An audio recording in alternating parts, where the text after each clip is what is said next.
Hi, everyone. Thanks so much for joining us here on the Daily Racing Form YouTube. I'm Gino Buccola alongside Mailloux with producer Lucia helping us out for a preview of a graded stakes race on Saturday over at Keeneland. Let's head on over there, take a look at the Grade 3 Perryville and the field for this one. This is an interesting group, Ashley, because you have Captain Cook, who's in really nice form. He just missed in a Grade 1 most recently, so I think he's the one to kind of start with. Then you have Barnes and Gaming, who have shown such brilliance, but you really don't know where they are right now for Bob Baffert. And then kind of some other lightly raced horses with some upside. Horse like Taylor's Version is interesting. Owen Almighty ran in the Kentucky Derby. It's a small field, but it's kind of an intriguing field. Yeah, it is a little weird. You mentioned horses showing brilliance, and I think the key is, when did they show that brilliance? For some of them, it hasn't been this year, and everyone has a win at least somewhere in 2025. But several of them, they just have that one win this year, right? And they're some of the shorter prices here on the morning line. So a lot has to do with the class here being a Grade 3 event. And I think the other key point is when we talk about the Perryville, 7/8. We're not talking 6 furlongs. We're not talking about like one turn, 1 mile. 7/8 is key. And if we look at the pace of the race, one of my notes on the top of my page was the horses who might get the best setup on paper, they're not in the best form right now, right? Like a horse like Barnes, it looks like they could be going really quick. So it could set up for a horse like Barnes, but he was way out of it last time out. We know he's a little bit quirky. How short do you want to take on him? Owen Almighty could get a setup from off the pace. He's not in his best form. He's coming off of a clunker last time out at Charlestown. No idea what we're going to get from Gaming from like a pace standpoint. Is he even quick enough to try to go and push horses like Rolando or Captain Cook? It's a really intriguing race for a small field. It is. And you mentioned, Owen Almighty, is he going to close from off of it? He's never been that far back. If you're looking at the pace projector and you believe this is true, this has never happened to him. So to think that he is going to do it, it's a whole different ball game. He's a horse that obviously he can still be really quick. We saw that in the Pasco. Unfortunately, he was disqualified, though, for bothering one of his competitors in the race. But I mean, I don't know. I do think if you're looking at it and you're trying to make a decision, I would have to think that Captain Cook will be on the lead, but he might be being hounded by several in here. Let's meet the field for the Perryville. We start things out with Gaming. He was a Grade 1 winner at 2, your Breeders' Cup Juvenile runner-up, but his form is just really tough to assess as of late, Ashley, because his last 2 races, he beats a field of 4 in a race where he's just cruising on the lead in the Affirmed. And then in August, he's basically eased in a race where he just can't keep up with his stablemate Citizen Bull. It's a field of 3. So coming off of those 2 races, he's a horse who also doesn't really want to pass horses. I think one time in his career when he was 2, he came from off the pace a little bit. Other than that, he's been really like a one-dimensional kind of be on the pace type horse. I don't know what to do with him here. Yeah, I don't know either. I do think he's going to finally offer some value. Look at his off odds. That's a good point. I mean, we gave one on the morning line. He's, I know he hasn't been favored in those last couple of races, but look how short he's been. And it's probably been his stablemate that's been favored, if we're being honest, looking at the California form. So I think the thing that he has working for him now is the cutback. You talked about the race that he did roll from off the pace. It was 7/8. I know it was at Del Mar, but they tried something. They tried to make him a 2-turn horse and it didn't work out. And he's had his fair share of problems along the way, whether that be the Southwest or even kind of look at the race. More recently, I thought he had some issues. I don't think he handled the track. So I think there's some forgiveness that I can give him. I just don't know what version we're going to get. And I would like to see a little bit more. And now we're just going to see him for the second time since June. One of the more unproven horses overall in here, but a horse that's slightly raced with some upside, is Taylor's Version, who is really fast early, has big speed. And if you look at his last 2 races on the dirt, they're very good. He wins by 5, or he wins by 3+. He wins by a length and a half, and he earned a 97 buyer speed figure last time out. I'm combining buyer speed figure into buyer's figure right there. I did something there. So Ashley, what do we do with him though in this spot where there's other speed to his outside and he's going to have to deal with some other class? Yeah, I don't know. I do know that when we previewed the race on September 18th, he was not in my top 4 picks, I'm pretty sure. And he put on a clinic, but he took them gate to wire. And so you mentioned his 2 wins. They've been in that fashion. They've been at 6, 6.5. He's taking a considerable jump up in class, in my opinion. I do think the race last time out was salty, but a couple of horses came out. I think it did change the pace dynamics of the race. And now he's got to go further.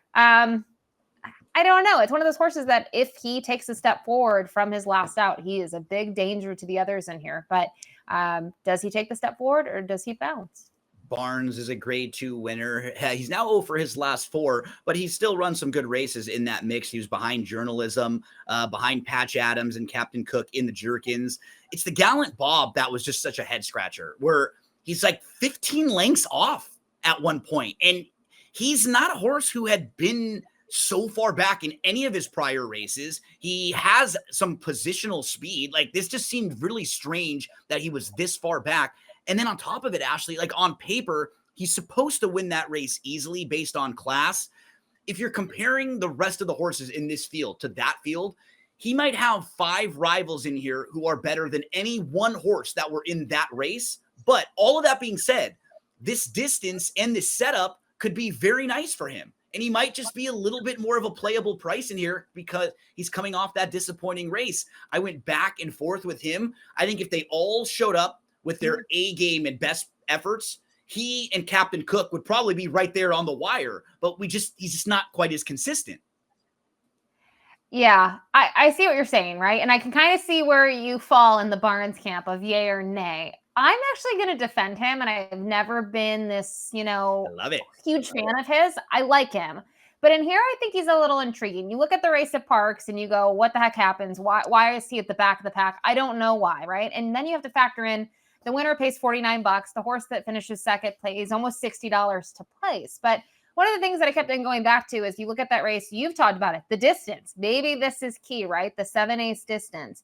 If you use Formulator and you go back and you look at the chart from the Parks race, you look at the incremental fractions for Barnes, he was flying. He had, I believe, the slowest opening quarter. And then you look at him and just the fractions late. When you're looking at the last, quarter of a mile in the race, he was rocking and rolling. And I'm not saying that 7/8 is going to help him, but I think that performance, yes, you expect him to win at 40 cents on the dollar. Don't know why he was dead last early, but that race is better than it appears. I think now the other excuse I can try to come up with, because you can tell Gino, I like him a little bit in here, is you look at the grade 1 off the long layoff. I know Captain Cook finishes in front of him, but I wonder if it's different now. Third start off the layoff, returning to 7/8. The hardest part about handicapping this race for me was matching how I think the pace is going to unfold with like picking the winner, because I'm going to end up picking a horse who I really don't know if they're going to get a trip. And I rarely do that because the horse on paper that looks like they could get the best trip is the one that you're going to pick. And that's Barnes. And that's why I think at 7 furlongs with the setup,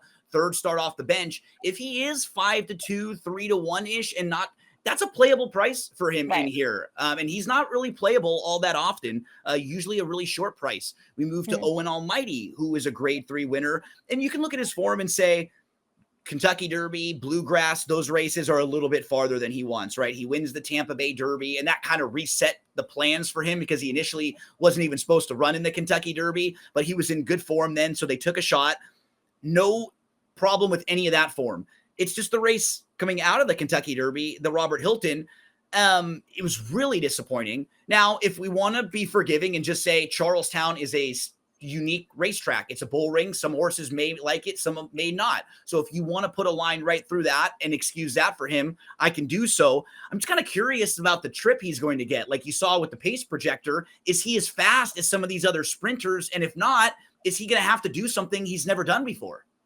Yeah, I don't know where he's going to be. He's really like a chess piece that I can't put into place and don't know where to put it on the board because I just look at him and, I know the Kentucky Derby wasn't the plan. It sounded like they're going to the Pat Day Mile. He still ran a fine race in the Derby. Great in the Derby. Knock that. He ran exceptionally well. They gave him time off. He deserved it. He did have a pretty, campaign of, we saw him every month during the winter and the early spring. But I agree with you. I don't know what you do with the Robert Hilton. I know he did have to check a little bit in there. The winner came back to win next time out. Saw that one on Maryland Million Day, ran very well. So having an incredible year when you look at Barbadian Runner. So I think the Robert Hilton, in terms of what it's attracted in more recent years, it's growing as that whole day is at Charlestown. So just would have liked to seen a bit more. I don't know, an in the money finish, and he just completely backed out of it. But the positive sign is you can see since that race, he's been working out regularly, and his breezes to me, they look beautiful. We move to Captain Cook. He was a runner-up in the Jerkins last time out. Lucia, I don't want to see this replay, but I know we've got it, so you can show it to us here. This is a bad one for those of us who needed Captain Cook at 20-1. Patch Adams is going to sneak up the inside, but this was a great effort from Captain Cook, Ashley, and this was the type of race where he was close. He showed he can sit off a little bit if he has to. I think he can pass horses. That's the trip I'm hoping for him here. I'm hoping with the outside draw, he maybe lets one or two to the inside go and he can sit off a little bit. Because if he gets caught up in a pace battle, that may not be beneficial for him in this race. But that was like the bounce back performance that you wanted to see from him, cutting back to a sprint after trying to go a little longer early in the year. He just feels like he's probably the horse to beat because you feel like you kind of know what you're going to get from him right now at this trip. You do, and he's been in very tough. I get that. If I play devil's advocate, though, I'm concerned that if he is pressed, does he get it done? And the only reason I say that is you look at his races. Maybe you can make the excuses for the 1.125 right? Maybe it's too far. But he did win the Withers at a 1.125 I understand they went 49 to the half in there. So he's just tough for me at like what sort of a price? If he's 3 to 5, do you bet him? I don't know if I can, knowing that he just hasn't been able to. And obviously Patch Adams, a horse that was highly regarded early in his career, was able to get the better of him and was able to close from off of it and got the setup. But I just, I agree and acknowledge he's probably the horse to beat, but I can't use him on top. As we round things out, I completely agree with your assessment of the pace. And that's what makes it tough for Rolando, because I like Rolando as a horse. And like looking at this field, he is a horse who, if you eliminate the grass race, a lot of that dirt form makes sense. It's really good. You know, he's quick. You know, when he gets the lead, he can be really tough. He just beat Barbadian Runner, who you pointed out is in very good form. Barbadian Runner came back to win the Robert Hilton next out. Then he beat Post Time and beat older horses in his next start. And it's going to be the third start back off the layoff for Rolando. I'm just concerned about the pace, the way it shapes up. He's going to have Captain Cook right next to him. Taylor's version is also pretty quick. We don't know what they're going to do with gaming. And we've never seen Owen Almighty off the pace. So in this small field, there might be 3 or 4 horses all pushing each other. If that's the case, it doesn't really set up for Rolando well. But just as a horse, I like a lot about what he's done on the dirt. I like his form on the main track, the progression he's shown there. This is one of the things that's tough as a handicapper and as a gambler, right? When you may like a horse, but you just don't know if that race sets up for them. And that's the case with Rolando, and maybe even with Captain Cook in here. You know, I'm kind of going back and forth with these horses, Ashley, because I like them, but I don't know if they get the trip. Yeah, and Rolando, the only 4-time winner in the field, that's good. Obviously, some of these races do stick out. The Hutchinson was game to the wire, ends up winning. You mentioned the race 2 back at Colonial. It was off the layoff, was stretching out, and Colonial's a weird configuration, though. Don't forget, I think it's 1.25 miles on the main track, but he was able to take them gate to wire. You talked about Barbadian Runner, and sure, the Kentucky Downs race, you got to draw a line through it. Not only is it Kentucky Downs, but they took a shot. I know the mare won once on the grass, and you're going to take a shot when the purse is almost $2 million, or it was $2 million, right? So I don't know. I just think this is tougher than he's faced, but he obviously could be part of the pace scenario, especially with the outside draw. Is he quick enough, like you said? We'll find out soon enough.